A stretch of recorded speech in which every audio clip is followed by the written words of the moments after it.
I felt uncomfortable. And I remember saying to myself as a 4-year-old, I'm never going to feel embarrassed again, ever.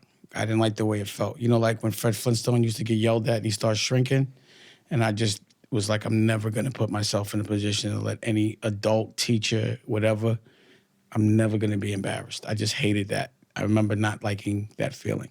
And I think that was the last time I felt it. Pause. And how did that presumably impacts your relationship with authority figures? It just means I don't care what anybody thinks. So no matter what, regardless to what, you're not going to make me feel as less of who I am. I know who I am. So there was no way that teacher was going to make me feel small just because they were a teacher and I was a student. There was no way that they were going to make me feel less of myself. I was never going to let another person make me feel bad about myself ever again. The last time that happened, I was 4 years old. But what I saw was, as I got older, that this is the way people live their life, fear of what people think of them. And that's the reason why they don't say what they feel. That's the reason why they internalize. And that's the reason why they end up depressed. So as long as you're expressing yourself, as long as you don't care, as long as you're not hurting anybody, there's no pain to feel. It's almost like at that point I sprayed this thing called I don't give a fuck what anybody's thinking spray. And I think that's been the most important thing, is not to care about the judgment of other people. What about your parents? Could they tell you what to do? Well, of course, as a child, but my mom died when I was 16, so I was still a child. So at that point, I was making money. You know, the last time anyone could tell me what to do would be the last time someone was paying my bills. So if you paying my bills, then you could tell me what to do. And I've never put myself in a situation like that as an adult for someone to be able to tell me what to do. They could give me advice. My parents could give me advice. But, you know, at 16 or 17, after my mom died, I was getting more money than my dad. You know, so at that point, it's hard to listen to people that are older than you that haven't got to the place you want to go. And as a child, you become very arrogant when you can do adult things. But my mother was the one that taught me to never, ever, ever let someone tell you something that you don't believe without saying how you feel about it. And, you know, almost where made it to where we might have had almost a somewhat disrespectful relationship because I would talk back. But, you know, in school, I would talk back. If I didn't agree with you, I was letting you know. And I'd be like, my mother taught me that. You know what I mean? So I was basically taught to talk back. You're a father now. When you look back I've been a father. Yeah. Yeah, I can I tell, should be yeah. a grandfather. My newest child, you know, I had him when I'm 50. I'm 51. 5 kids. Yeah.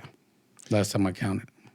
When you look back on your own relationship with your parents and how, now that you're a father, you've got kids of your own, how in hindsight did that shape you, the dynamic between your parents, but also their relationship with you? Is there anything you look back and say, well, because of that, I became this? Well, everything. I have a tattoo on my arm that says, "Thanks for making me the man I am." So, yeah, I got my sense of humor from my father, and I got my hustle from my mother, period. And, yeah, you become a combination of the people that influence you the most. That's why you have to be important. I mean, it's important that you're cognizant of what you do when you realize that people are actually influenced by you. You know what I mean? You never want to do something that you don't want the people you love to do, because they're going to do exactly what you do. So I got a little bit of that. You know, my mom, she was like, you know, an entrepreneur. She always made sure I had everything. She sold things. You know what I mean? Not drugs, but like, you know, like clothes. You know what I mean? But like at flea markets and stuff. And she was real innovative about it. She did this thing once. We went to a flea market and she took a hula hoop and put a curtain on it. And we would stand up and it made into a dressing room. And that day she sold all of her jeans. She made $800 that day, I remember, at Aqueduct. So, you know, I've always had that hustle and bustle from my moms. And doing things different at an early age made me know that that's the only way you could do it right. Like standing in, like if you don't stand out, then you're just atmosphere in a crowd. But when you do things different, then people are drawn to you. One of the things I've thought about since growing up is how a lot of the things that I value most as characteristics in myself probably came from what the world would consider to be mistakes that my parents made. So one of them being like not being around makes you independent, or maybe being a workaholic maybe makes the kid a workaholic, or maybe not having money gives you drive. When you think about the things that wouldn't be in that like parenting handbook of how to raise a child that ultimately served you and made you, the man you are today, is there anything there where you go, a mistake made me brilliant? Yeah. Every mistake that I had to fix made me brilliant. Makes you a boss, because that's a boss's job, is to like untie knots. Your job as a parent is to make sure your children never have to go through the same problems that you went through. It's to break cycles. But first you kind of have to understand what that cycle is. So as an adult that had children, I was, I ain't gonna like shit on my dad, but if I were him, I would have been in my life a little more. And you can look at there's this thing like, if your father's an alcoholic, you could either become an alcoholic because of it or just never touch drinks. It depends on how things affect you. So, the way he parented and the way I knew and I was conscious about the way it made me feel, I knew what not to do to my children or what not to, be absent, or when I should be consistent. The cycle that I've wanted to break was that cycle where, your mother tells you not to like your father, and your father's telling you certain things about your mother, and those are the people that you love the most. And the only thing you want as a child is for your parents to get together. That's all you want. So, it took me to have 5 kids to have a good relationship, a good, one that's not so traumatizing for the child, a functional relationship. It took me 5 to be 50 to get there. But each one of those children, the other 4 children, I knew that I was like, damn, I even though I've been able to make it where they've never had to sell drugs and they've had the best educations and lived that 1% of life, but I wasn't able to break that cycle. The thing that hurt me the most was the separation of my parents and the beef. I wasn't able to break that cycle. So, I wasn't going to stop till I did. It's almost like with every child, I became a better parent. But knowing that the breakup of my mother and father affected my mother for the rest of her life, which affected me. You know what I'm saying? And I didn't want to ever do that to my children. And then also, being a visiting dad is whack. You want to wake up with your child. You want to watch your child grow and evolve. Buying and providing physical things, a kid doesn't even care about that. That's not currency to a kid. They don't even know about money until you tell them about it. All they care about is your time. And that's the most valuable thing is, the love that you can give your child.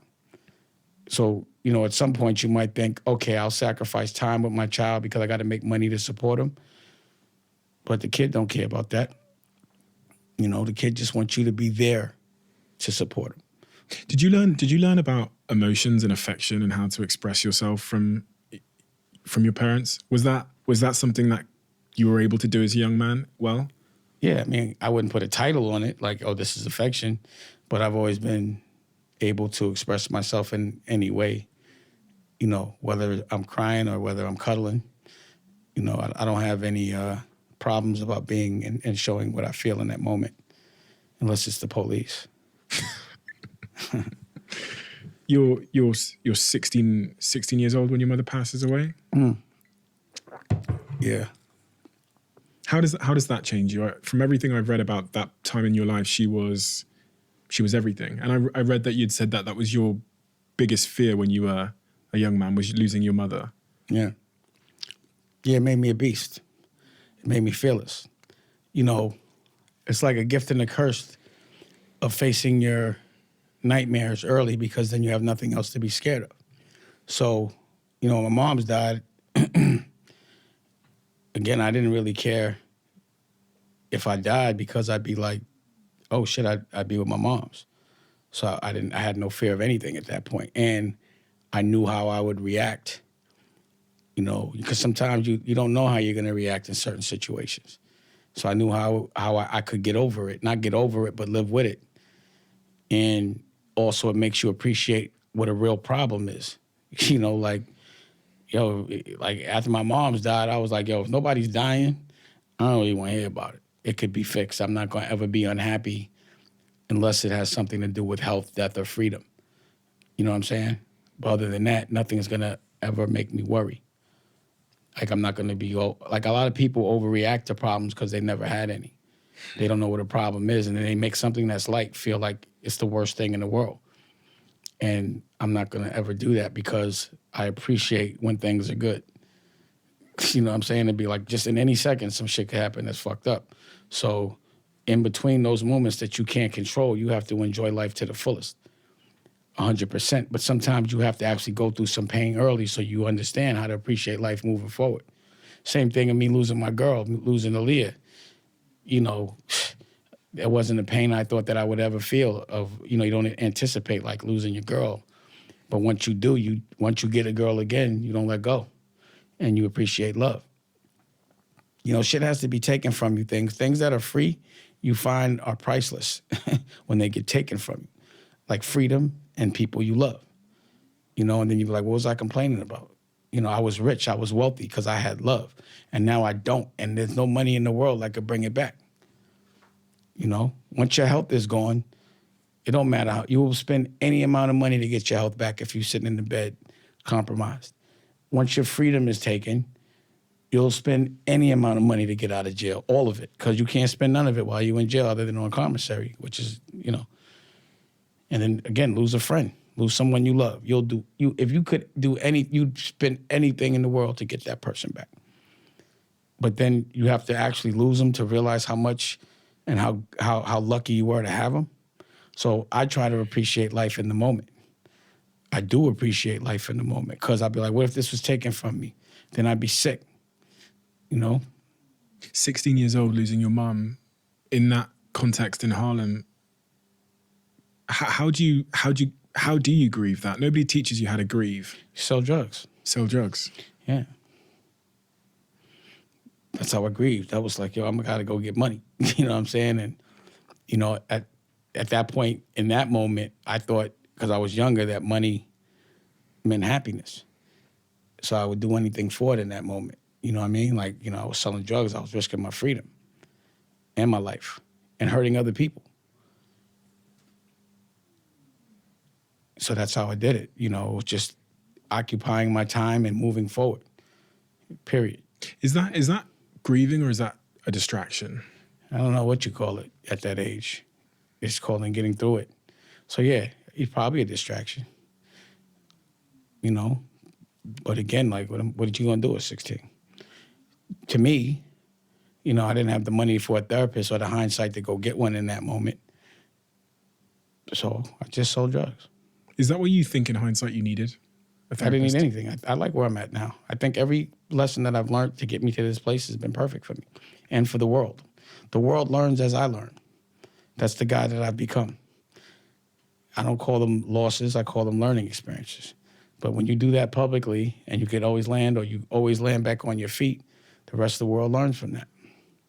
Tim Grover, who trained MJ and Kobe, said to me that you know, you'll look into people's early years and you'll find trauma and things that have happened in pain, and it will often be responsible for their, as he called it, their light side, the thing that makes them great and famous and resilient and successful and win the gold medals.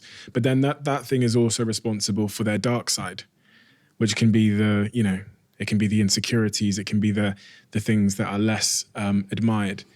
Do you agree with that? And if so, what is your dark side? Well, you know, I think it's natural to be worried when things are going good for a second because it's happened where things are going good and I've been devastated. But in that moment, I say, it's normal for you to think like that. You've been through it. I think only dark side is people triggering me that, you know, when I feel someone's not doing right by me or by people that I love, I can get triggered I get triggered. It's hard to control that side. Why? Why can you get easily triggered? Because there's been things that have been bothering me for a while. You know, when you're in the street, you have to make examples of people. So any kind of weakness means that more people it makes you like a magnet for pain, like people trying to rob you or think you soft or whatever, especially when you run a crew, you know? So you always have to be the strongest. You have to be willing to do anything that you're sending someone else to do. You know what I'm saying? So in the street, you know, it's swing now, think about it later. It's survival mode. And what happens is, just because you're out of survival mode, your muscles and your natural instincts still do survival mode at times. So I've had to get therapy to, you know, be like, yo, you're not in the street. To be able to say that, like, yo, you're not in the street, so you don't have to deal with things that way anymore. But if you've seen in my career, you know, it'd be a lot of yelling because I would rather put, like when I'm really yelling, it would be me like in the street, I'd have put my hands on you. So instead of me yelling, instead of me putting my hands on you and going to jail, I would just yell or snap. So I had to actually, because it's a different game in the street than it is in business. And the rules are different. Like, you know, being disrespectful is almost part of like traditional corporate business. The shit that you do every day in corporate business could get you put in a trunk in the street. And if you come from the street and you have to be like, oh, that hurt. Like, I can't hurt you. I can't hit you. I can't do nothing. I can't defend myself. I got to go through a lawyer for this. It could become traumatized. And you have to internalize a lot. So disrespect triggers me. And, you know, people trying to control the narrative by tricking you into thinking you're not great when you really are. You know how many people have tried to convince me I'm not a superhero? And I know I am. I'm that man. Why is that an important belief for you? Because I'm always fighting for the culture. That's what a superhero does. You know, or a general. Like, you know, back in the Roman days, no matter how much money you had, you were not famous unless you fought for your country and won a war. For your country, for something you loved. You know? And for me, I'm a person that loves a lot. Not just country. I love culture. I love a lot. I love art. There's so much for me to fight for. You know what I'm saying? It's like I just can't look the other way for things that affect me and my culture and things that people I love. It's hard. I think a lot of conditioning happens when you see things are wrong and you got to look the other way for survival. And I've just never been that guy. And I don't come from a family or a bloodline of people that have ever been abused, that have ever been bullied. I come from a bloodline of people that bully the bully, that oppress the oppressor. Like, we look for people that think they tough because we really think they are not, just based on the overcompensation. You know what I mean? So it's not in how you, like, project yourself or act. It's really about what you do. If I'd asked you when you were 16, 17, after your mother passes, what you're going to be when you're older, I just said, great. I'm going to be great. I'm going to be Dame Dash. I didn't know what I was going to be. At 16, I just knew I was going to be great. How could you be so sure? How could you not be so sure? I'm Dame Dash. You know what I'm saying? Like, my narrative's never been losing. You know, when you start out winning and that's all you know, even when it appears you lose, if you're a winner, you're like, I just can't see myself losing. So no matter what, I'm gonna end up winning. I'll learn from it. It'll be patient, but I don't see losing. You realize that not everybody has that mindset, right? It's too bad for them. I don't understand why. Do you understand where you got that mindset from? I'm from Harlem. It's just a Harlem thing. I think my family, you know, and just winning. Like, you know, being that kid in school that was like good at all the sports, that could fight, could dance, funny. You know what I mean? I just don't see myself taking an L. That belief, has that built over time, like got stronger and reinforced by success over and over again, like this building of evidence about what you're capable of and who you are? Has it developed, or was it just always solid? I just never thought I wasn't going to win. Like, I don't know. I mean, like, for someone to ask me and say, like, that's crazy that you always think you're going to win, I really think that's crazy that you don't think you're always going to win. Like, the way I see the opposite, I just don't understand why I get into a fight that you think you're going to lose. And life is a fight every day. So why would I get into anything thinking I'm not going to make history? I'm like a little behind schedule for me right now. What do you mean by that? Well, again, in the beginning of my career, everything I did was for money. I was all about the money. And then this thing happened where it just became all about the art and being able to sustain doing what I want, being happy and being able to create. becoming a starving artist and just being someone that not exploits artists, but actually is the artist. I was doing it the business way, and I was getting where I needed to go as far as touching pop culture, but the people around me were making it where I wasn't happy about it. It didn't feel good. And I decided to do it the artist way. So back then, I didn't know I would be like, fuck it, I just want to be an artist. I thought if I was just doing things for money, like imagine what I'd be in the music business right now if I just was like exploiting everyone that's not smart, you know, and taking advantage. Like if I would have took advantage of Jay-Z, which I probably could have. He didn't know anything about the business. He might try to act like that now, but I trust me, you know what I'm saying? So, you know, if I was that person that would do anything, no integrity, no morals or scruples, I'd have billions and billions and billions of dollars. I wouldn't have taught my artists how to leverage their celebrity for their own products. I'd have just leveraged their celebrity for my own. You know what I'm saying? I teach my artists how to be independent of me. You understand what I'm saying? That's why the artists around me end up, like usually it's the businessman that has more money than the artist, right? The artists are the ones that have more money than the businessman. Obviously, I'm not the businessman. You know what I'm saying? Or else I'd have the bread. I'm the artist. It's funny how artists become businessmen. They kick the art at certain points. Or who's really an artist, or what a real artist is. But to me, a real artist is someone that won't do nothing for money, which is me. I won't do nothing for money. I make money off the things that I love to do, off the art. And I respect the process of art. You feel me? That's why you see when I came in, I know the process, but not of one art, of a lot. So I know the fashion art, the music art, the comic, you know, even though I don't draw, but you know, all of these different things, I learned them from to where I could do it independently and I don't have to outsource. At the cost of the timeline, which could have been, you're saying could have been faster if you'd chosen to exploit people. Right. And that's a trade-off that a lot of people wouldn't have taken. They would have taken Yeah, that's why they're miserable. Now they're on pills. Now they're not happy. Now they're paying for sex. It's just, I won't do it. You know what I'm saying? For the first part of your career, you were on the other side, right? You were the businessman. You were working with artists like Jay-Z and Kanye and many, many others. And you weren't in sort of artist mode as you kind of see yourself now with the comic books and the movies and the music and everything else you're doing. Everything you're doing. Children's books. The list was so long that I thought just no point. It's like I said, it's insanity. It's ridiculousness, the amount of things that inspire me that I think I could actually do better than everyone else. When you look back though on that period from being that 16-year-old, you go through school. I heard you got kicked out of school a lot. I got kicked out of a lot of schools. I got kicked out of one school and then I dropped out of the next. But you got kicked out of a lot of schools. I can understand why from what you said about that 4-year-old kid. But why would I want somebody that doesn't have as much money as I want to make trying to tell me what to do? And how you think they felt when I would tell them that? Like my car's better than yours. I'm 16. You're the principal. You know what I'm saying? Did you park in the principal's spot one time as well? That's what got me kicked out of 2 schools. It's so crazy because, you know, there would be kids that did real wild stuff in school that did not get kicked out, but question this entitlement of certain kinds of people.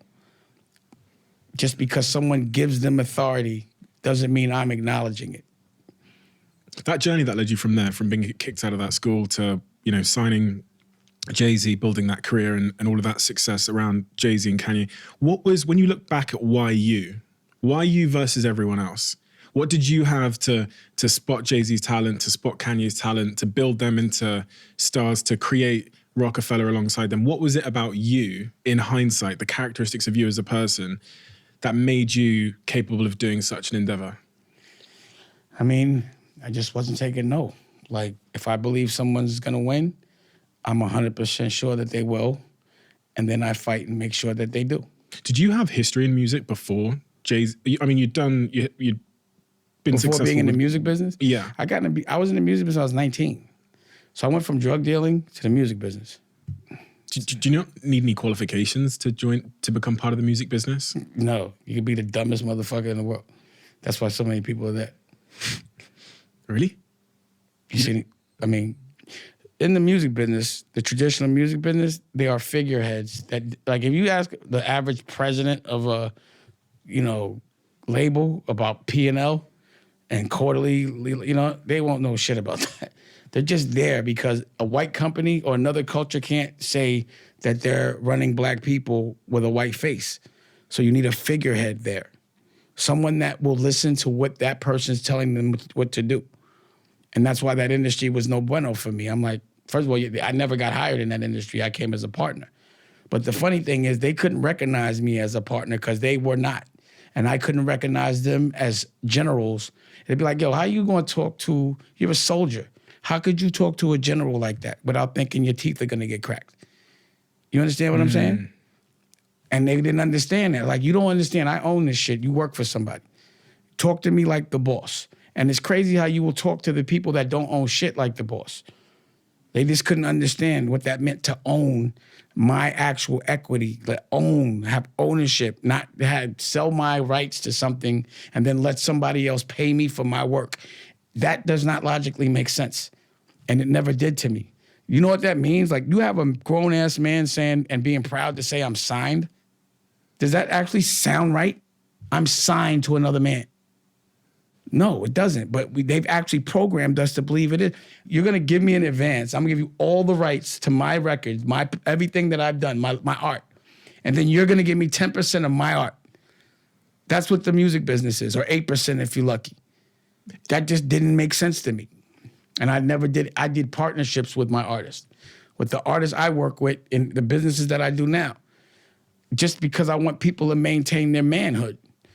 Like, I don't ever say you sign to me. I'm not letting, I don't like the way that sounds. So, even the verbiage and the whole thing, just your masters, you know what I'm saying? All of those things are like trigger words, that unconsciously control us. Can we smoke in? If you want it, Yes. Is there? I don't know if there's. Is that a fire alarm? Yeah, that's a smoke alarm. I just didn't know. Fire alarm, you can't smoke. You're not even from here, man. I have no idea. Don't even get out of here. That's just you. We're not in a hotel, okay? Is it gonna go off? Because You think it'll go up? I have no idea what that is. That's a smoke alarm. It should be fine. It is what it is. It is what it is. I really want to understand why Rockefeller won, and It's because it was real. because it was real. It was real, and I wasn't having it. No one wanted to sign. Think about how, this is the record industry. I took Jay-Z and shopped him to every single label, and they all said no. I had to do it myself. Why did they say no? Either he was too old, he rapped too fast, they just didn't have it. So we were like, we'll do it ourselves. So that's the thing. Remember when I said before, people been telling me I'm not a superhero, and I know I am, right? So if someone told you that you couldn't sell companies and do the things that you did, because to them, it's superhero shit. It's a dream that can't come true for them. You feel me? Mm-hmm. Like, you've done things that people want to do. Mm-hmm. And I guarantee you, if you came with that idea to certain people, they'd say, give you 30 reasons why you can't do it. The reason why Rockefeller was good, the reason why I did what I had to do, was because I knew how to have a clear dream without anyone obstructing it. I knew how to visualize winning. So if somebody told me, you can't do that because of this, get out my dream. Because that's not the last thought I'm going to have with my dream, because my mind is powerful. And whatever I see in my mind, I can make happen. So what I'm living in is my dream. I dreamed about coming to London right now. In the past, this was a visualization. I didn't know exactly what I'd be doing in London, but I visualized doing a lot of shit, talking to a lot of people. You understand what I'm saying? So if you can't visualize winning, then you will not win. And the average person, because we're programmed not to win, 99% of us are, we don't think anyone can. So when someone does, it's amazing. But it's just the program. As soon as you're born, I've said this before, you don't know about fear or what to be scared of until someone tells you what to be scared of. And a lot of what people tell you to be scared of is to actually be successful and dream and be independent and be on your own. What would you, like, if you were a conniving person that wanted to take over the whole world and you had that kind of power, but you had to program everybody, the first thing I would do was take everybody's kids as soon as they wake up and program them for 8 hours a day on what I want them to do. I want you to go to college. I want you to get a job. I want you to work until you're 70. I want you to be unhappy. I want you to have debt. I want you to go get a loan to go to college. And then I want you to work that off. And if you don't go to college, then you make your parents' dreams into a nightmare. Most kids only go to college for their parents. You understand what I'm saying? And then you pay for that. So when I look at hieroglyphics, I never see school. I think parents love their children the most. No one's gonna love their kids more than the people that made them. Those should be the people teaching them. Why would you put a kid in a room behind a desk when the sun is out for their whole entire childhood? Not put them in front of water or ocean or anything that inspires them. Dim lights. If you notice, schools, jails, and hospitals all look exactly the same. Why wouldn't it be in something inspiring? Why? Because it's a program to keep us controlled. When you have to have order of masses, you have to have them all doing the same thing so you can know what they're doing, you can monetize what they're doing, you know how they're doing it. So at a very early age, I was like, yo, all this shit y'all teaching me, first of all, none of it makes me think I'm number one. It would make me, if I believed that y'all were teaching me, especially back then, that I'm number two, that I could never be a boss, that there could never be a black president. They never teach us how to pass laws and lobby or be politicians, and that's the only way to make change. So it has to be strategic. So when a cycle continues over and over again without change, it's either insanity or it's intentional. Somebody's losing, which is us, but somebody's winning, which is them. And they're controlling the game. So now we have to make our own game, which behooves us. But the patterns that are implemented, like you said, the DNA of who you are starts when you're a child. What happens as soon as you're 4 or 5 years old? Until you get taught what to read, how to read, what to do, and you're also told that the only way you could break a social class is to be an athlete or be in entertainment. And both are provided for you in school. So you just cash out and don't go to school, get an education. You go and invest all your dreams in being an athlete, which is like lotto. And when it doesn't happen, they build a jail based on those that don't graduate. That's how they build jail cells, which is a independent sector. With me, meaning that, it's out, it's not the government doesn't own it. And the intention is to keep those beds in those jails filled because you have a government contract. It's nothing but a hotel that you want to keep. So when you get to that jail, based on the fact that you didn't get your education, they make sure that you come back. No rehabilitation at all. And serve you bad food. No therapy. None of that shit. And it's obvious, if you study people, which people do, that you should do that different so that there would be a different result. But because there hasn't been any change made by anyone, the change has to come from us. And that's the reason why Rockefeller was successful, because I wasn't with none of that. Not the education, not the programming that we should be signed, none of that shit. Not them telling me Jay was too old, all of that. You understand what I'm saying? So basically everything I've been told has not behooved me, but everything I do has. So when I don't listen, my family eats. When I do, we don't. One of the things they don't teach us when we're young is about money, especially if you don't come from it and you haven't got a... And that's a business. Holding money is a business within itself. Mm. They don't teach you how to pay taxes. Yeah. They don't teach you about capital gains. Yeah. They don't teach you about trust funds. None of that shit. They don't teach you how to have money because they don't expect you to get none. Why isn't there a class on how to have money? How to invest it, how to pay your taxes. Yeah, I mean, I destroyed, by 18 years old, we have this thing called a credit score out here. I think you have it, the same sort of thing in the US. I don't have a credit score. I destroyed mine very early. And then I got these 2 CCJs, which is a county court judgment, which sits on your credit score for 6 years when I was 18, because I was shoplifting pizzas.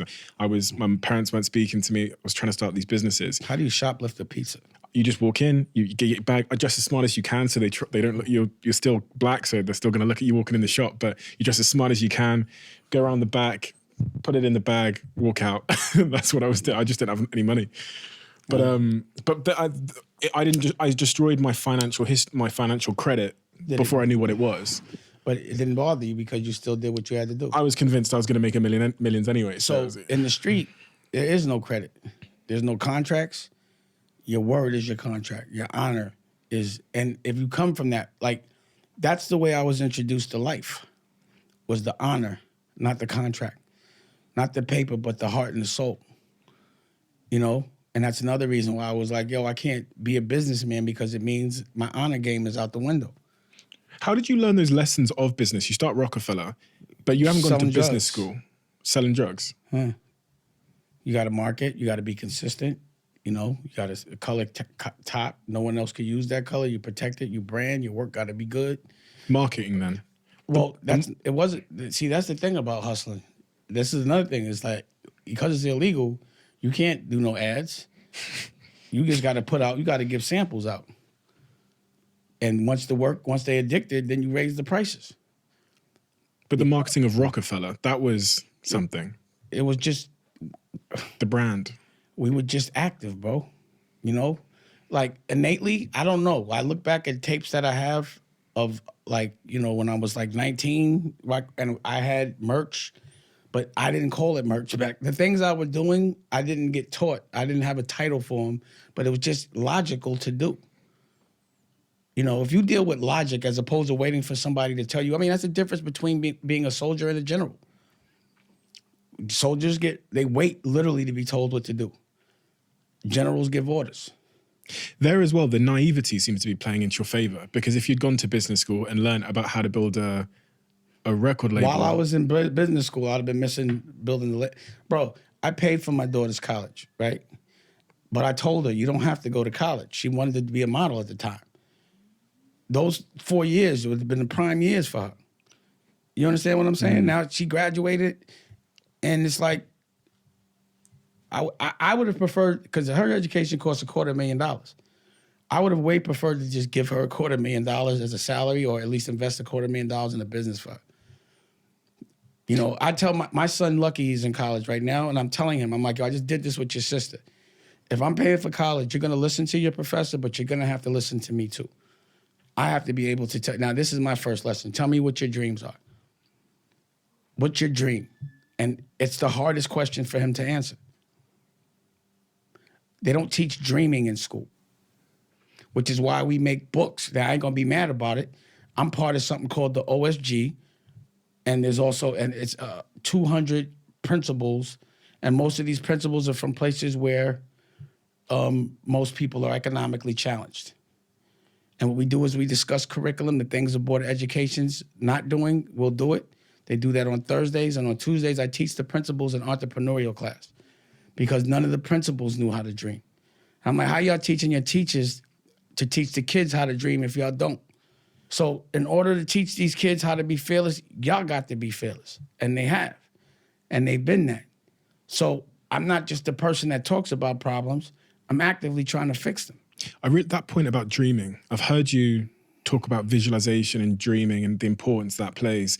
And I've also saw you on an interview before. You asked I think it was the host, the guy that said he wanted to be an actor. You asked, yeah. You remember? Mm-hmm. I thought that was brilliant. I watched it last night, and he's, you know, what's the right type of dream to set? The one that you love, what inspires you. But don't dream cheap, because they don't cost $1. You got to dream big. Why would you dream small? Pause. You know what I mean?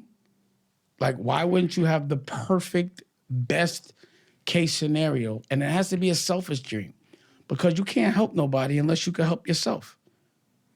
Period. Unless you're 100, you can't help someone else be 100. Have you always had a really crazy dream in your head?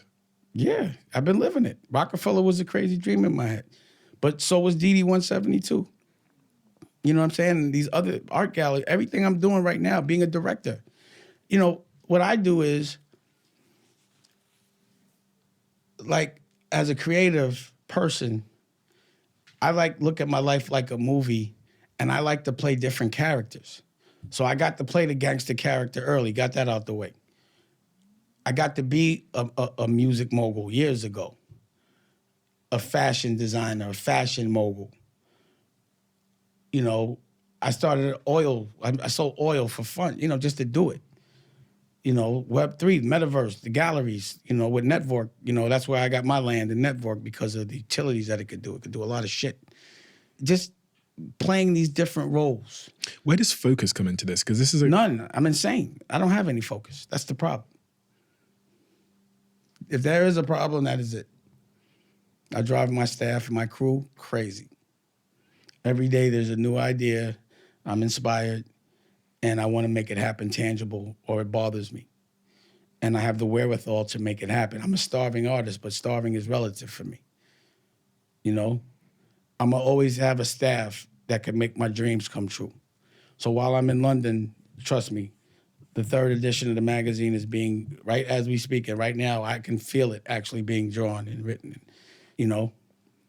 What I came to learn probably the hard way about this point of focus is like, I have all these dreams and things I want to do, but they all come at the cost of the things I'm currently doing because there's 24 hours in a day. Even my team's time is finite.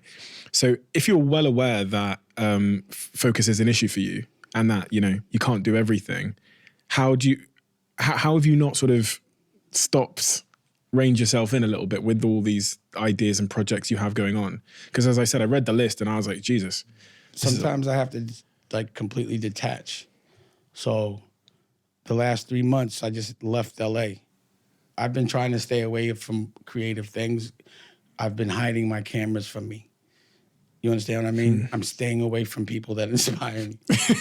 I'm telling you. You know what I mean? I'm in the house looking at a lake, me and my girl and my baby.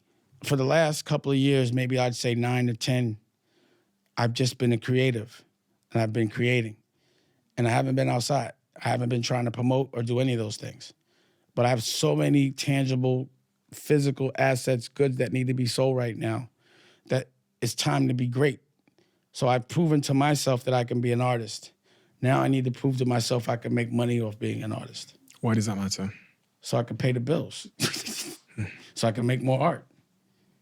To be able to have every single thing physically that everyone that's sold out has is important to me, so people can know they could do it on their own. So if you see that Dame did it, and I'm like a regular guy to me, besides the superhero shit.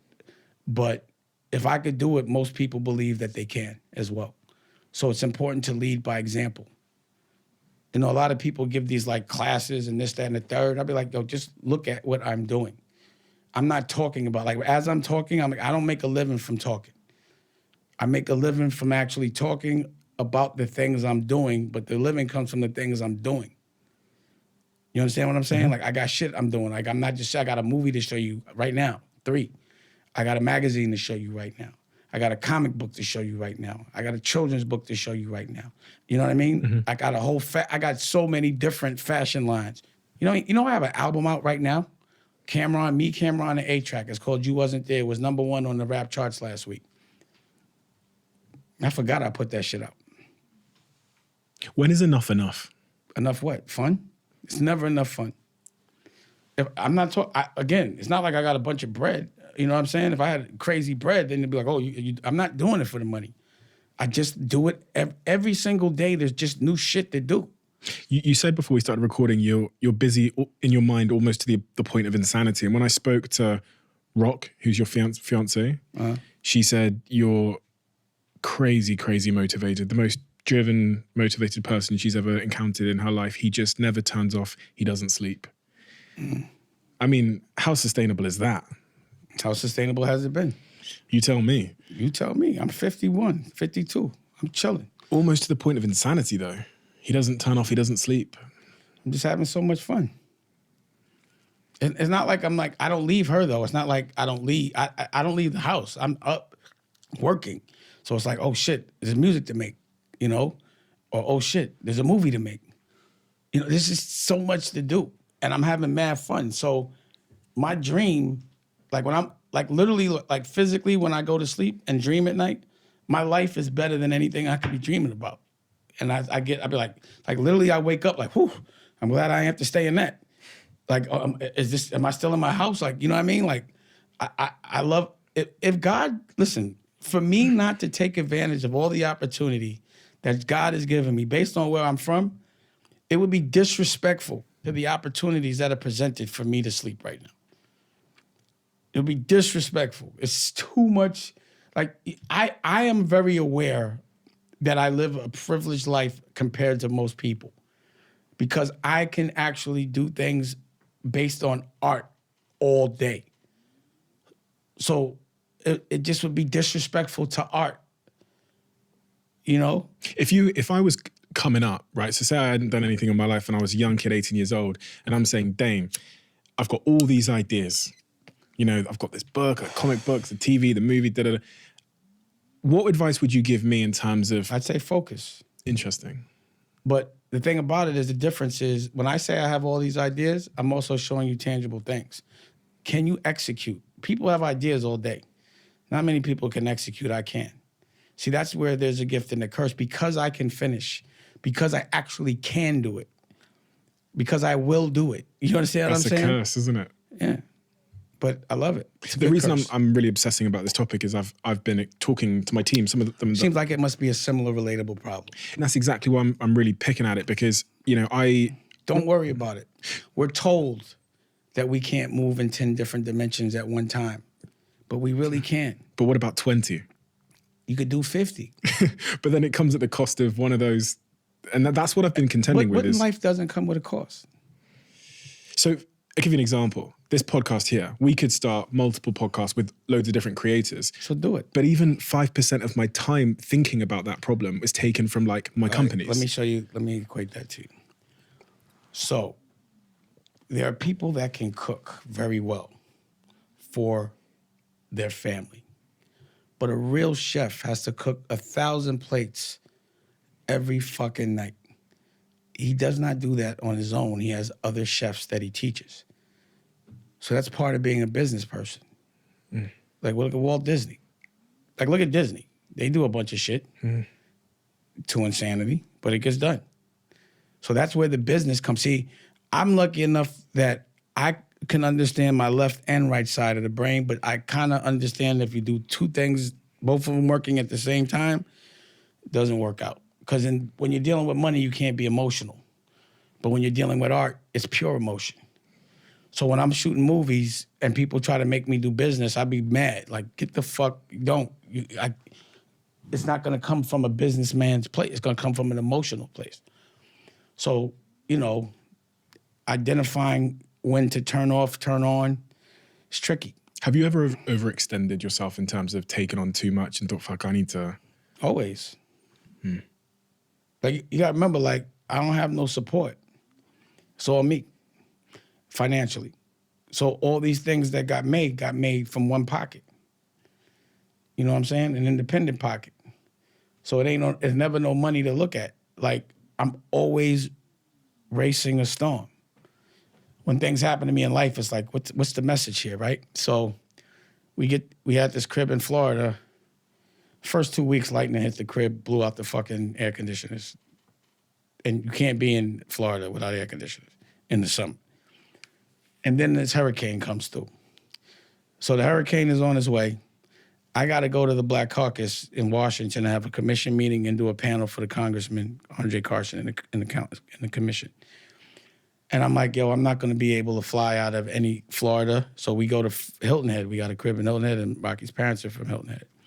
So we go to Hilton Head, 6 hours away. The storm comes to Hilton Head. I got to go to Washington. So while the storm's coming is getting ready to go in the direction, I got to time it because we can't fly. So luckily, because I'm able to move around, I got a Sprinter, got a driver. I'm like, yo, I'm going to drive there. It's only 8 hours away. But the hurricane's coming through. It might catch you. How many hours I got? 3. All right, let's go. We here. The wind is catching us. We got to get, you know what I mean? But that's what my life is like. I felt no fear, which was crazy. You know what I'm saying? It was like fun. And what was crazy about it wasn't a paid gig. Now, if it was a paid gig, I wouldn't have went. But because I made a commitment, because the commission is important to me, and the congressman threw a commission dinner in the middle of the Black Caucus, and he also had a panel for me to speak on. And before COVID, I was supposed to speak on a panel, and I missed my flight because of traffic. So I was like, I can't do that to him again. You know what I mean? So it was like, damn, you'll go out in a hurricane for something you believe in and for honor. And for money, I'd have been like, fuck the money. You know what I'm saying? I know I would have. But my point is, my life is like that. It's like it's always close. You know what I mean? And I don't mind it. Quick one. As you might know, Crafted are one of the sponsors of this podcast, and Crafted are a jewelry brand, and they make really meaningful pieces of jewelry. And this piece by Crafted, when I put it on, for me, it represents courage. It represents ambition. It represents being calm and loving and respectful and nurturing, while also being the antithesis of that, seemingly the antithesis of that, which is sometimes a little bit aggressive with my goals and determined and courageous and brave. The really wonderful thing about crafted jewelry is it's super affordable. It looks amazing. The pieces hold tremendous meaning and they are really well made. Quick word from one of our sponsors. I've got a tip for all of you that will make your virtual meeting experiences, I think, 10 times better.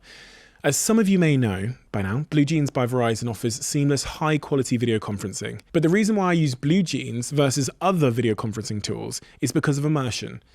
Their tools make you feel more connected to the employees or customers you're trying to engage with. And now, they're launching one of their biggest feature enhancements to impact virtual events so far called BlueJeans Studio. I actually used it the other day. I did a virtual event using the studio, which I think about 700 of you came to. TV-level production quality, all done by one person with very little technical experience on a laptop. So if you've got an event coming up and you're thinking about doing it virtually, check out BlueJeans Studio now. Let me know what you think, because I genuinely believe, I know this is an advert and I'm supposed to say this, but I genuinely believe it's the best tool I've seen for doing really immersive, simple but high quality production virtual events.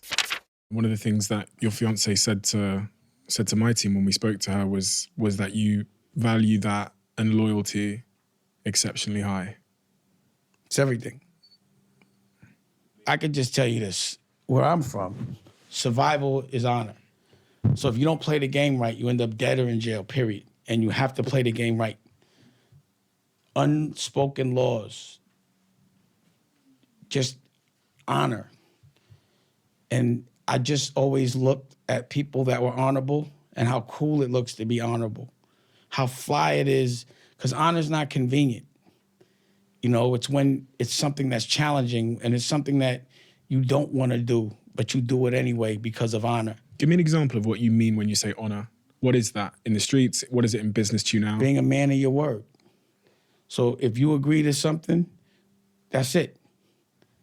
Period. See, in the street, if you give your word with a real street dude, that's it. You got to give it. You know what I mean? Like, you can't like talk to certain people and say you're going to do something that you're not. They coming looking for you. You said you're going to do it, you got to do it. When I agree to do something, I don't even care about the money. It's your word. You lie to me, your ass is out. You erase to me, because that could get you killed. That could get you put in jail. Those are characteristics of people that unhonorable means you're going to tell on somebody to get yourself out of trouble that doesn't usually deserve it. I was watching an interview earlier on with Kanye, and he speaks incredibly highly of you in every time he's asked. I was actually more compelled by, you're heavily credited for sort of discovering Kanye and seeing something in him, again, like Jay-Z, at a time when no one else did. Kanye's become this brand now. And he stretches across multiple industries in an unbelievable way, in culture and art, in fact, all these things. He's up on my wall upstairs. I've actually got a painting from his show where he had that levitating stage. But what did you see in him back then that you know to be responsible for the monolith that he is today? What was it about him? What made him different? He would listen. Kanye listened. Like, if I said, yo, have cameras with you, he had cameras with you. When he broke his jaw, and I had to send him the equipment, and with that through the wire, with his jaw broke, I remember bringing him to London, and I'd be like, yo, rap. He'd just jump on the table and rap.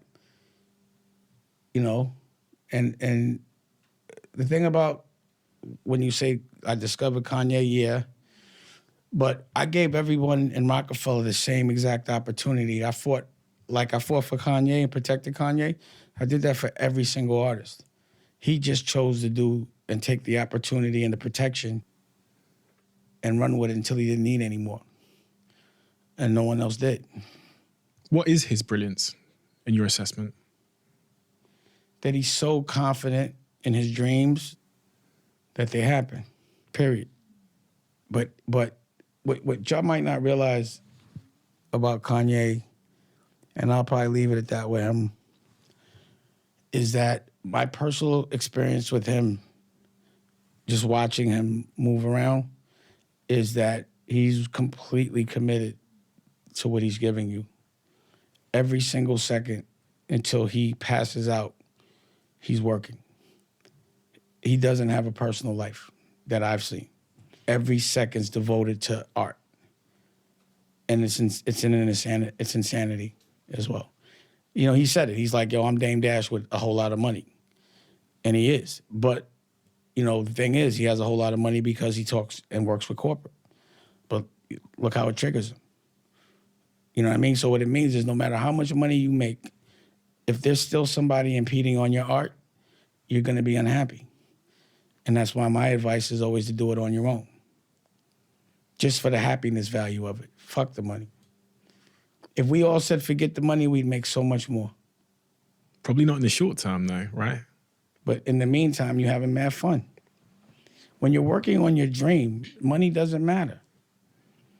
If you really, truly love what you're doing, if you're doing it for the love of the art, you ain't really worried about the money in that moment. As long as you can continue to do it. There's a trade-off, though, isn't there? And I've experienced that in my life, and it's kind of what you were speaking to there It's with the business side of you that keeps talking because you still love money. me. Yeah. I do love money, to be fair. That's why you're conflicted. Yeah. And I think I've taken investment in all the companies I've started. No, not these days, but Sounded like before. you have. Yeah. In the last 10 And it years. sounds like it gets you uninspired. But that's why when we spoke offline and you said, I quit my job, I was like, didn't you just say you sold a company? How could you still call it a job? Yeah, I saw the Once job it's a as job, it's yeah. not fun no more. I don't got a job. When you look at these people, so in Kanye, you know, case, I don't want to talk about him beyond this point, but obviously it's made him a billionaire. The trade-off you're speaking to is that, you know, he's had these frictions with the corporations and stuff like that, but puts him in a position now where he can, as he is doing, go it alone, be an independent. All I'm saying is, regardless of what, it ends up in war. So if you get either way, either you're going to have to walk away from your company or go to war. One of the two. Correct? Yeah. Most of the time for So a lot who of the fuck founders, wants yeah. to do that? Yeah. If you look at Steve Jobs with No, Apple. look at you. He got fired from Apple. Let's as talk well. about you. Yeah. So it Mine sounds ended to in me war. like you went public and got uninspired. Yeah. Lost control. Felt, Exactly. Yeah. You gave away your control for Yeah. money. Yeah. Why would you give your freedom? Think about this, right? So when slavery became in America illegal, everyone that had slaves were still lawmakers that used to have slaves. They still were passing laws. So can you imagine this conversation? Yo, what are we going to do now? We don't have slaves. Well, we have to make it where they're slaves, but they don't know it. How do we do that? Well, let's oppress them and let's make them fight each other. So every time one kills, we get one killed, and then one goes to jail. We get 2 for 1. Plus, they all have kids. They have kids. So now they don't have parents. They're disenfranchised. So now the kids do the same exact thing because they have nobody to lead them. You understand what I'm saying? It's just the plan to make us think we're winning when we're losing. But what we really do is we give away our freedom. So what happens is you commit a crime, you hurt your brother, and now legally you're in chains. You're put in a cage and you're working for slave wages. And now, instead of slave master or master, it's warden or CO, or at least that's what we call them in the States. I don't know what they call it's called a correction officer, CO, or warden, whoever runs the jail. It's a plan. So they always trick us into giving away our freedom by dangling a bag. The bag, though, can It's the sometimes be but very the big. bag doesn't mean, it's man-made. Money is man-made. The value of money is made based on what a man says. But real currency is love, and that's God-made. So why would you listen just logically to man telling you that his currency is more powerful than God's currency, which is love? I'm going with God's currency every time, just because it's logical. And that's another thing. Logically, I just believe God has to be a woman. Why? Can you create life? But God creates life. Can a woman create life? So what would be the closest thing to God? The creator of life would be a woman. But of course a man, because they have muscle, would trick the rest of the world into believing that man would be in. If war and people fighting is the least smartest thing in the world to do. And that's men do that all day. It's the most destructive thing to do. It's bad for business, but it's good for someone else's, whoever's selling bullets. You understand what I'm saying? And Yeah. men do this all day. So if, men been running this shit for a while and shit is fucked up. I would love to see what life looks like with women running things. I would love that. That whole stint of your career, the Rockefeller chapter, do you have any regrets surrounding that when you look back and think, I wish I'd done that differently? I wish someone had told me this thing. That's Rockefeller. That shit is art. Why would I want to mess with that? Look how it's impacted the world. You know what I mean? Like, yeah, there'll be certain things that just because I know better, I do different. But who cares, man? I was like a kid. What are those things? If you were giving me advice. I wouldn't have been so generous with Jay. It was more friendship for me and money for him. And I always felt that, but I ignored it a little. You regret ignoring that? I don't regret it. I wouldn't have let certain things happen because I didn't think they could happen. You know what I'm saying? Like, he would never do that. But he did things that I thought he would never do. So now I would be like, he would do that. And I would make sure it didn't happen. So Rockefeller would probably still exist right now. I made those mistakes too.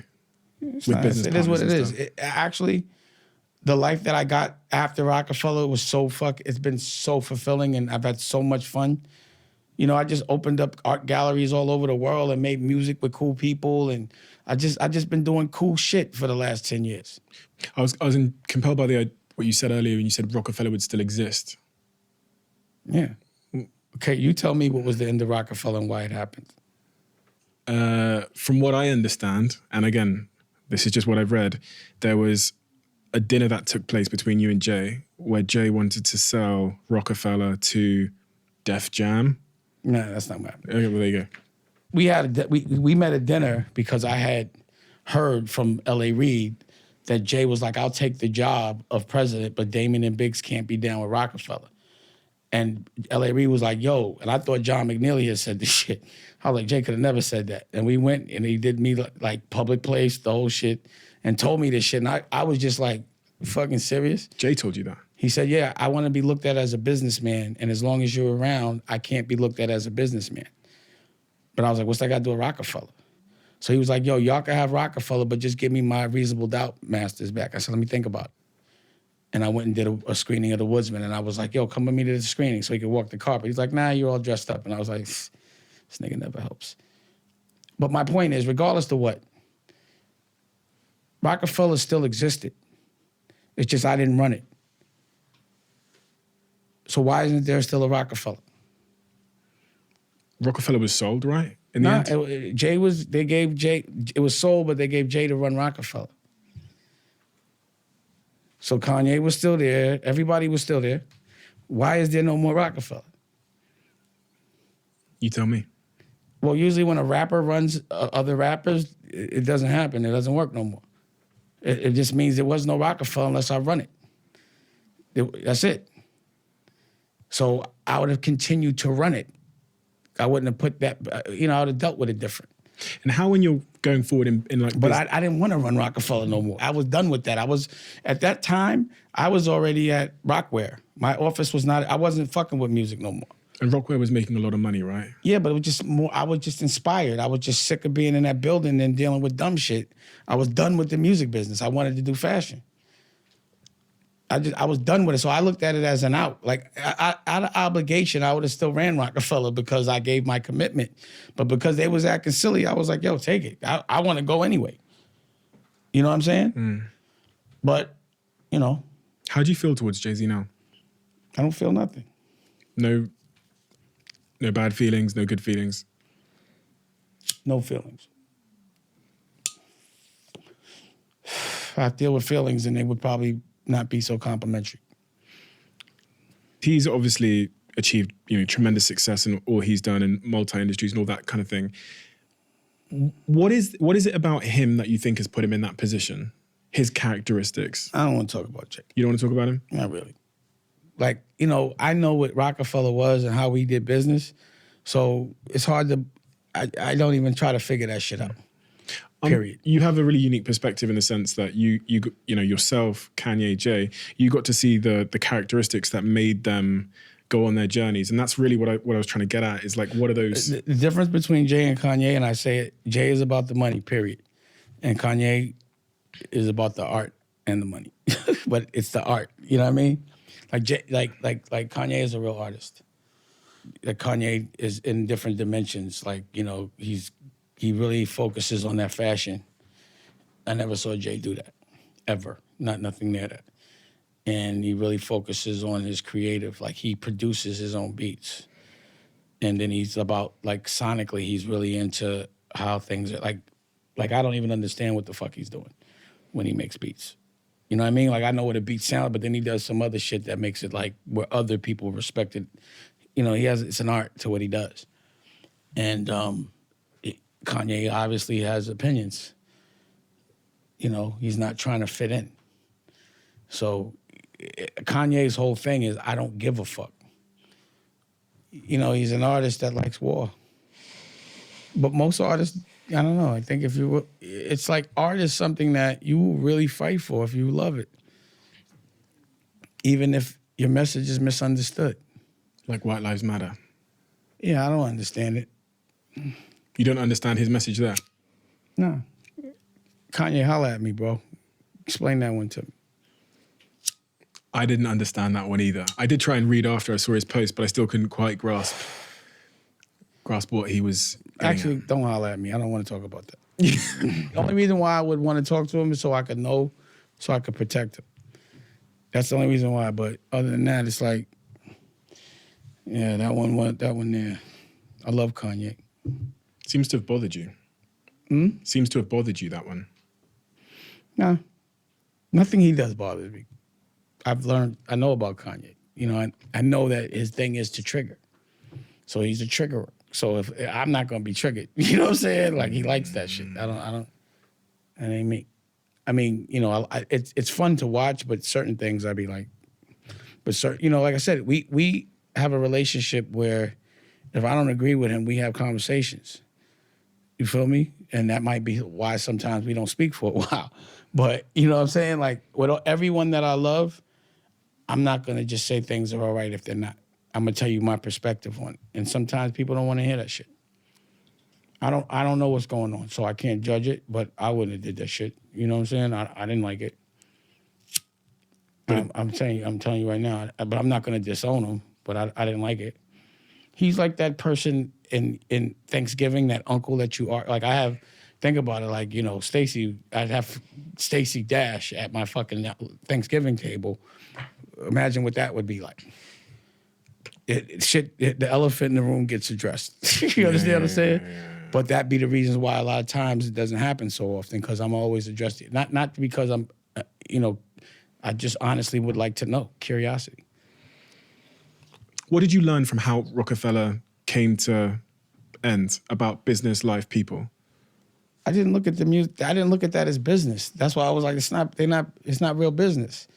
So you got to think about it. At that time, I'm a real businessman. That means I want to be strategic. I want to make plans. If nobody wants to do that shit and I'm doing it on my own, it becomes very frustrating.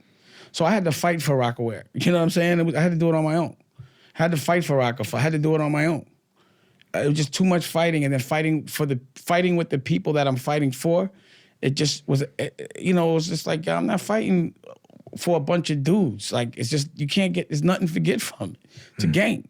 So just like, it's a bunch of ungrateful dudes. And I can't have my daughters around these dudes. You know? Do you have trust issues in business? Hell yeah. There's no trust issues. I trust no one. Y'all got, I get another drink? Yeah. Can we pour up another drink? Same. Yes, please. We can just keep talking. It's okay, isn't it? Yeah, it's cool. We can just keep talking. Yeah. You said you don't trust anybody. Do you? Yeah. Cool. My girlfriend. You think if you make her really mad, you think you trust that she's gonna be fair? Fair? What do you mean by If fair? you do something unfair, Yeah. will her reaction be fair? Probably All right, not. next question. Who Yeah, else? yeah. All right. I trust my. I mean, I trust my girl, but I trust Jack. who? Jack. Well, how much you trust him? He has your bank account numbers and shit? I'd give him my bank account numbers. You would? Yeah.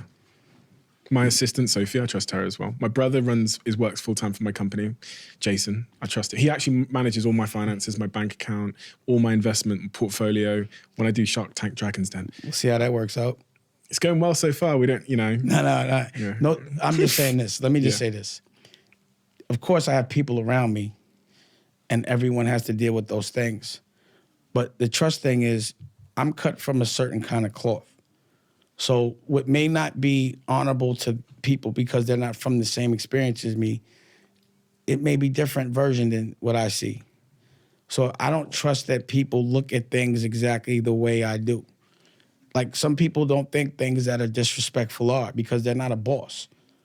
You understand what I mean? Like if you're not a person that's actually paid people for service, if you've never done that, which a lot of people have not that judge me, which I don't care, then you can never, ever understand what it is to pay someone and them not do their job.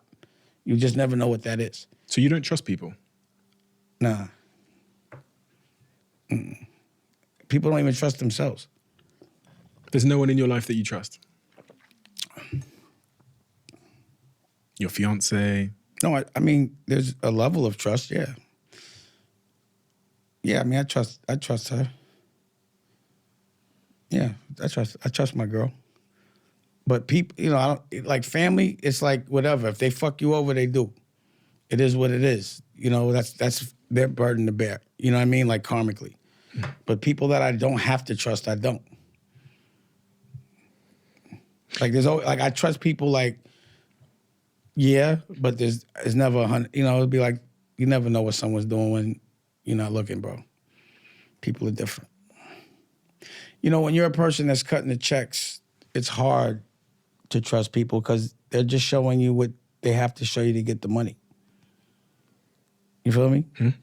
I was saying this, being in Florida, you understand real racism. Like, motherfuckers is racist out there. You know what I mean? Like, broke motherfuckers, too.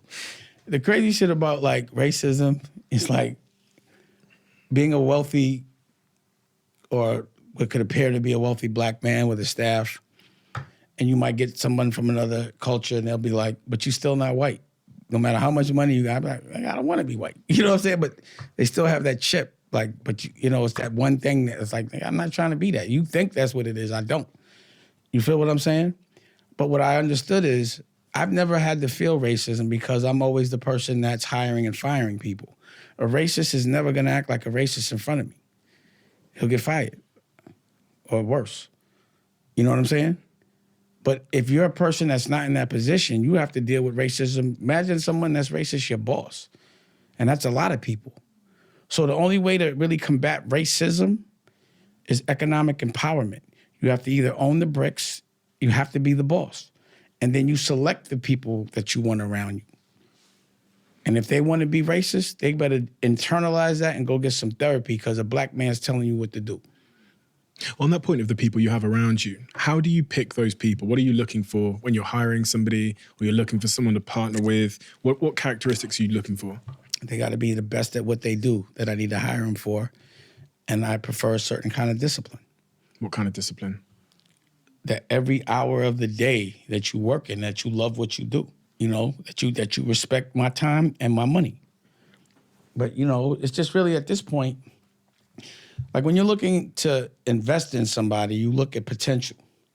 But when I'm hiring somebody now, their potential has had to have already realized itself because I'm paying you.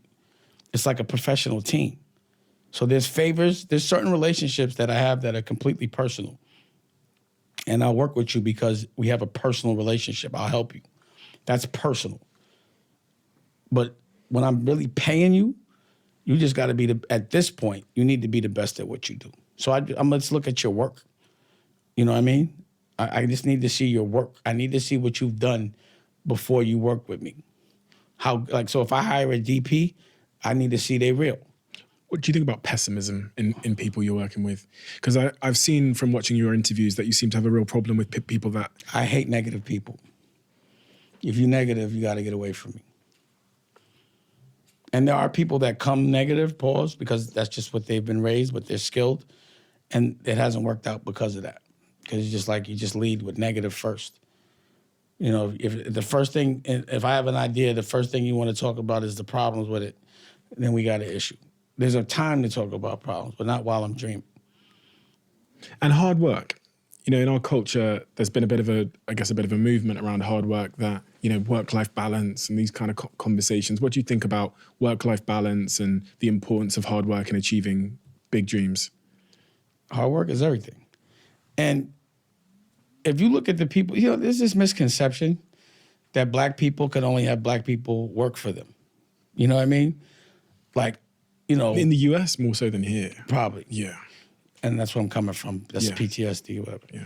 So, you know, what I find is I'm not trying to only hire my culture because I know my culture. I know my culture. I'm trying to take over the whole world. So I'm going to have Benetton, and I have Benetton, like it's black, white, Chinese, it's every kind of person in my crew because I want to speak every language. I don't want to be wrong. I don't want to be good for somebody black. It's time to be good for I'm the best human. I'm going at everybody. And there's also this thing where, you know, it's always like black people should only have education for black people. And I think there should be new education for black and white people. There just needs to be new education. It needs for us to figure out how to come together as a human race. Because it's been strategic that for the last 100 years, we've been saying the black thing. Always. It's always separation, which gives fear, which is what causes racism. But I just believe if we're at least the landlords and we can make a curriculum that everyone can fuck with, it's us make it. It's just about us being the ones to make the shit. I believe it would be good for everybody. No fear, because, you know, we're not worried about someone else and them taking over what it looks like. We already know what it looks like. You know what I mean? It'd be like, yo, let's keep everybody happy. As long as this division is, nothing gets done. And again, that's another thing that I feel is strategic. So when I make a movie, I'm not like, yo, this movie's for black people. I'm like, this shit for everybody. This ain't just good for black people. This is my shit better than everybody's shit. You feel me? I'm not just trying to educate us. I'm trying to educate everybody. Because if we're the only one educated, then we really gonna have a big fight. Because once we getting enlightened and people acting stupid, we ain't gonna have it. So we have to evolve everyone. You understand what I mean? Everyone needs to catch up. We're all human. Forget the past so much. Learn from it. But let's talk about how to move forward in the future collectively. You mentioned at the start of this conversation that you went and had therapy to understand yourself a little bit and to understand your triggers and what was triggering you and where that came from. What age did that happen? Well, being a child like myself, I was always put in therapy no matter what, but I didn't talk. But as I got older, like when Aaliyah died, I just always was looking at it like I might need a consultant that didn't have a dog in the fight to tell me if my actions were right or wrong or to give me advice, sort of like a consigliere. But what I understand about therapy is black people don't get it. So the study of therapy doesn't come from our trauma. It comes from other people. So when we finally do get it, it's in the wrong language. So we have to find therapists that actually speak our language that come from similar traumas and so they know how to talk to us. So that's why I have a program called Healing is Gangster. Taj, he's also in the commission, is a therapist that's been through everything, if not more. And now is actually got his doctorate and he's a therapist, you know what I mean? And that's the person I talk to daily. Like anytime that I'm unsure about how to react to certain things, the times I'm the most unsure is with my children. And that's when I call him. But then, you know, I had to fight to even be able to see my daughters. So I had to go to court-ordered therapy, and I learned a lot there about how to raise my daughters. So the difference between 25-year-old Damon and 50-year-old Damon, 25-year-old Damon would have thought, because I had Boogie, I was a single father. No one ever talks about that. Went to court and got him. But I used to bring him into my environment and thought that was fathering. But with a child, you have to go to your child's environment. And I needed therapy to actually show me that, how much better it is for me to become a 7-year-old than for my 7-year-old to have to become a 50-year-old. You understand what I'm saying? And be in a place that they don't care about. See, the things that you care about as an adult, your kids don't care about. Just think about what you cared about at certain ages. So you'd be like, oh, they don't care. None of my kids care about any famous people. They don't even know them until they get older. They don't care about anything that I had because that's all they know. It's not like a big deal. It's not like a comparison. Like they're not in another, life where they're, some social class below. And then they're like, oh, you know what I mean? It's just what they know. They just want time, and they want you to do what they're doing, and they want you to speak in their language.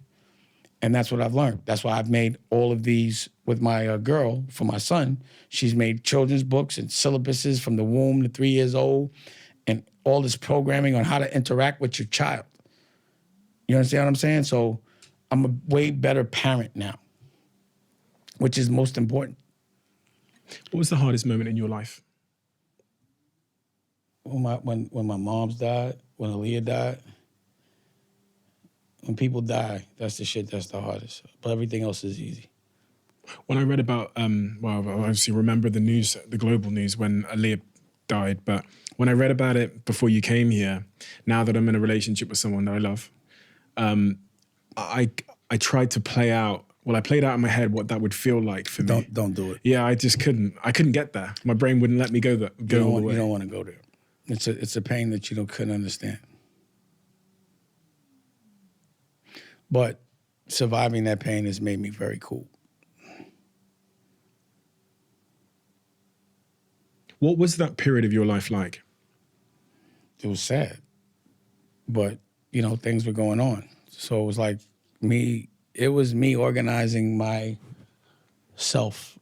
to still be strong, because when people see that you're weak, they attack, and people were actually getting cute.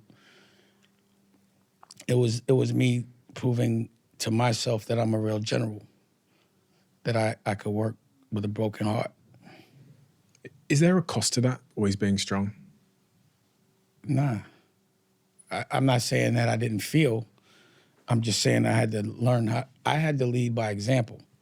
So in that moment, I was like, the way I react to this is how every single person that looks up to me is going to react when they lose someone they love. You understand what I mean? And, being at, when you're running, or you're the, not to say, when you're the head and you're a lot of different people are depending on your strength, it's a life I've chosen. You feel me? Mm-hmm.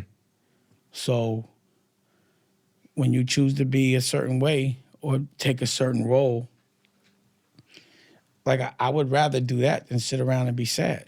You know what I'm saying? Like, I don't want to sit around and be sad. Mm-hmm. For me, it's like life. I have so much fun that when natural tragedies happen, when things happen that are going to happen to people, just, a matter of when, I can't let that fuck up my fun.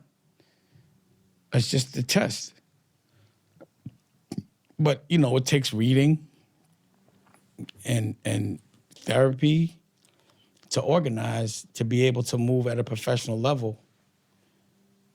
But, Your 5 children, if they're to be successful and happy in their lives, what lessons are you imparting on them to set them up for success and happiness? The thing is, the people that are the hardest to talk to are my children, But I think my daughter Ava,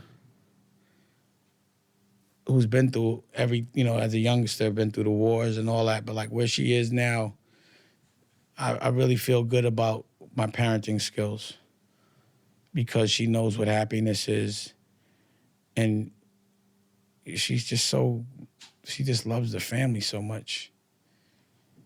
I don't really think that way with my children. You know what I mean? It's just like, I just want them to be happy. And I just feel like it's my job to make sure that they're happy. But if they don't find it on their own, and the thing about children, when you have children, is after a certain age, they're not children no more. So you can be like, I got children. I don't have 5 kids. I have like 3 adults. You know what I'm saying? Or at least 2. But they're still my kids. So if they're not happy, then I want to make sure they are. If their dreams, like my job is to make my kids' dreams come true. But they have to know what they are. Do your kids know what their dreams are? Nah. And it's a conversation I have often with them. And I'd be having like, yo, write it down. They don't even listen to me. I'd be like, should I get paid to say they don't listen to for free? You know? But they're still perfect to me. You know, it's hard because the good thing about like baby Dusko, my son, is that Rocky is instilling everything that I'm instilling. There's no contradictions. Like if I say something, she's not saying I'm wrong. So there's no choice that has to be made. We're both instilling the same thing. So I'm curious to see how that one's going to work out. All my kids are different. All of them. You visualize for your whole life. I was reading about how when you were building Rockefeller, you would pull up at houses and go and view houses that you knew you couldn't afford because one day you knew you'd be able to afford them. And this sort of thread of visualization. I still do that. Really? You're still pulling up at houses? Yeah, but I could always buy them. I promise you, is once I go look at a house and I want it, I figure it out. My question is like, what are you visualizing now? You talked about living in that neighborhood where people sold out, but what is Dame's vision? Right now, as far as business or personal? Both. Personal, I'm visualizing like 100 acres, having a farm and a studio and just frolicking, you know, but having a private jet, you know what I mean? And maybe it's in Hawaii, you know, there's a lot of things there. Business, it's turning Dame Dash Studios into what I call like a Disney, you know. I'm visualizing buying schools, going into marketplaces where, you know, they might think it's dilapidated and taking a building that's messed up and turning it into something creative and bringing kids in there and teaching them. You know, there's a couple of laws I'm visualizing passing or getting passed. I'm visualizing what our culture looks like in the Web3 space, getting past the monkeys, you know, and making it more about creativities and not some static, you know what I'm saying, that's not creative, that could have, you know, racial implications and connotations. With all these things going on, you still said earlier that you feel like you're behind schedule in your life's roadmap. Yeah. If you were on schedule, what would that look like? All those things would be true? All of those things would have been realized? All of those dreams? Yeah. It's crazy because I think what I'm most bothered about is the fashion business for me. Because, you know, I did a lot with Rachel and then it's like we flushed that one down the toilet. And I really love fashion. So I think the next thing that I want to get back in fashion. And also my age, like I'm 50, and I've always wondered like what I would look like fashion-wise at 50 because, you know, styles change and I'm not trendy. I'm more like, I'm kind of, but not really. You feel me? And a lot of the people that I've molded, or at least that I worked with when they were younger, are now doing very well in fashion. So I'm like, I always liked the fashion world. That was always my favorite world. So I gotta get back. I think I want to get back into fashion. We have a closing tradition on this podcast where the last guest asks a question for the next guest. They don't know who they're asking it for, and I don't get to see it till I open the book. The question that's been left for you is, what are you most missing in your life? It actually says, what are you missing most in your life? Right now, I'll be missing my children because they're all doing their own thing and I can't never get them all at one time. You know what I mean? Like I got to get like a day, a couple times a year that all my kids, like I'm always with 3 at a time or 2. I never have them all in the same house. I'm missing that. I'm missing my daughters a lot because I've been on the road. I miss Aaliyah. I'm always curious, like if Aaliyah and Rocky knew each other, what that would look like. You know what I'm saying? Because I see so much of, like Rocky has a lot of similarities to Aaliyah that people would not even understand. You still miss her? Yeah. Yeah. She was the coolest. Like, you know, unless you were able to experience her, it'd be hard for you to understand. But she still is. She was magic. But again, the type of magic she is, it was like when I never thought I'd see that magic again, but I saw it in Raquel in a very unsuspecting place, which was odd. But yeah, she was different. And, you know, to me, like in history, I think she'll go down as probably the coolest woman singer, coolest of all time. And when she was alive, she was like, had that aura of coolness, of being the coolest. And she told me I was the coolest. You feel me? So, you know, what does your life look like? Or how do you feel about yourself when Aaliyah tells you that you're the coolest? And Aaliyah. Yeah.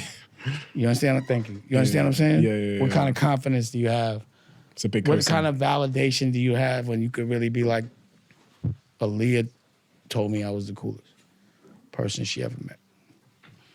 A lot of people have told me that, but Aaliyah told me that.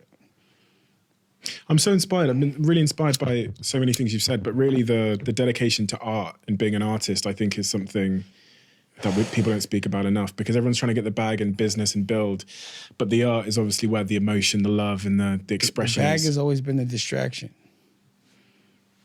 Money is the devil, bro. It makes you forget everything that makes you happy. There's no way to get both at the same time. Yeah, be an artist. I'm doing it. I just told you it comes with a fight. But like, you're an artist, right? I DJ, I write books, I have a musical that tours the country. That's my art. That's the piece of me where I go, I ain't doing this for money. And it doesn't, if we make money, we give the money to charity. So that's my art. Is that when you're having your most fun? Yeah, 100%. So I mean, why this not- is art for me. Exactly. So why not make money off what makes you the happiest? Yeah, that's a good point. Usually because you don't have confidence in the fact that you could. But that's what I decided to do. Have complete confidence in my artistry. I just want to make money off me. I'll help people get money, but first and foremost, it gotta be about me. Dame, thank you. Thank you for your time. Thanks for coming here. You're someone that I've admired from afar for many, many years, from an art perspective, a business perspective, and I've watched your videos, and your mindset, I think, is the thing that I think everybody can take the most from, because a mindset, and your mindset really is